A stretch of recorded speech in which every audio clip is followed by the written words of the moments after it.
7 signs you're finally healing after emotional abuse. Have you ever looked at yourself and wondered, why am I not crying over them anymore?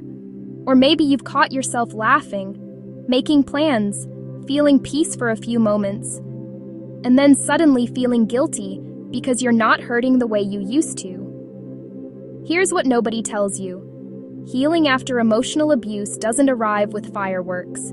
It doesn't show up one morning with a grand announcement saying, "Congratulations, you're healed."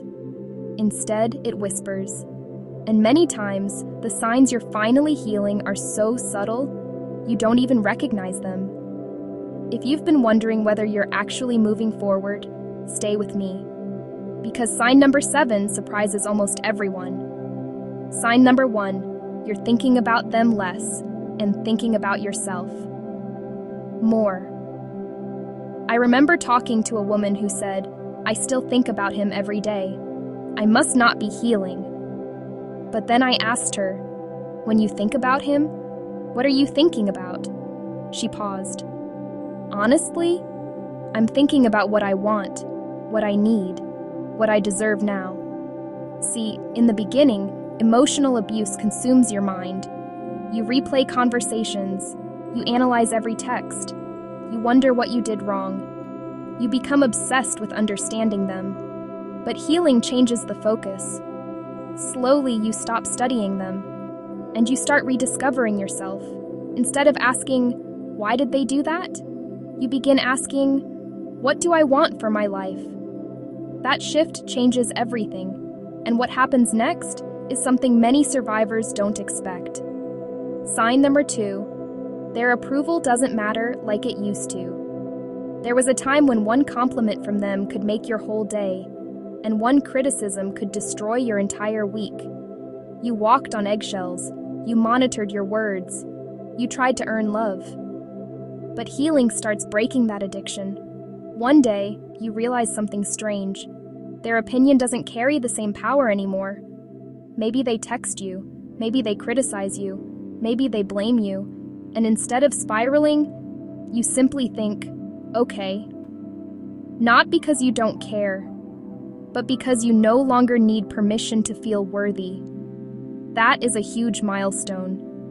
Because emotional abuse teaches you that your value comes from someone else. Healing teaches you that it never did. And the next sign might surprise you, because it's something many people mistake for becoming cold.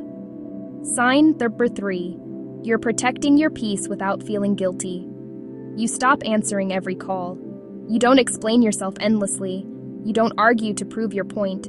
And when someone drains your energy, you leave. Not dramatically, not angrily, just peacefully. At first, this feels selfish, especially if you've spent years being the people pleaser. But protecting your peace isn't selfish, it's healthy.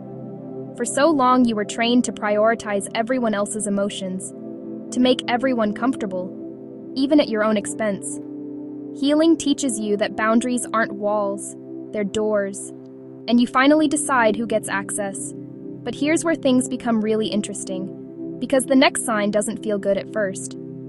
Sign number 4, you're feeling anger. Yes, anger. Healthy anger. Not bitterness. Not revenge. Anger. Because many survivors skip over this stage. When you're being emotionally abused, you're too busy surviving. You minimize. You excuse. You forgive too quickly. But healing often awakens something powerful. You begin seeing clearly. You realize, that wasn't okay. I didn't deserve that. I was manipulated. And suddenly, you're angry. But anger isn't proof you're broken. Sometimes anger is proof you're finally awake. It's your mind saying, "Never again." And that anger eventually transforms into something beautiful. Which brings us to sign number 5. Sign number 5, you're starting to trust yourself again. One of the cruelest things emotional abuse does is make you question yourself. You second-guess everything. You wonder if you're overreacting. You ask everybody for advice. You stop trusting your instincts. But healing restores something precious. Your voice. You start listening to your gut. You stop needing everyone's approval. You begin making decisions with confidence. And when something feels wrong, you believe yourself. That's huge. Because healing isn't about becoming fearless. It's about learning to trust yourself again. And this next sign might be the most beautiful one yet. Sign number 6. You're dreaming again. Not about them, about you. You start imagining vacations, starting a business, writing a book, going back to school, traveling, finding joy. For so long, survival consumed all your energy. You couldn't dream because you were too busy trying to stay afloat. But healing creates space, and hope begins returning. Maybe slowly, maybe quietly, but it's there. You catch yourself smiling at possibilities again. You begin asking, what kind of life do I want? And here's something beautiful. The return of dreams means your spirit is waking up. But there's one final sign. And honestly, it's the one that tells you healing is truly happening. Sign number 7. You no longer need closure from them. This one changes everything. Because at first you think, if they would just apologize, I'd finally move on. If they would just admit what they did, I'd heal. If they would just understand my pain. But healing teaches you something profound. Closure was never in their hands. It never was. Because some people will never apologize. Some people will rewrite history. Some people will never understand the damage they caused. And one day, you stop waiting. You stop chasing explanations. You stop hoping they'll become someone they're not. And instead, you say, I don't need you to validate what happened. I know what I experienced. And I'm choosing peace anyway. That's freedom. Not because they changed, but because you did. Maybe you're watching this and thinking, I'm not completely healed yet. Neither are most people. Healing isn't a destination. It's not a straight line. Some days you'll feel strong. Other days you'll cry over something you thought you were over. That's normal. Healing isn't about never hurting again. It's about hurting differently. It's about no longer abandoning yourself. It's about choosing peace over chaos. It's about becoming someone who no longer settles for crumbs disguised as love. And if no one has told you this lately, I'm proud of you. Because surviving emotional abuse takes strength. But healing from it? That takes courage.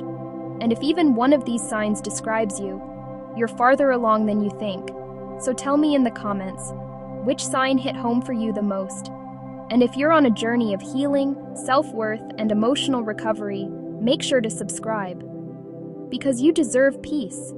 You deserve joy. And most importantly, you deserve a life that no longer requires you to betray yourself to keep someone else.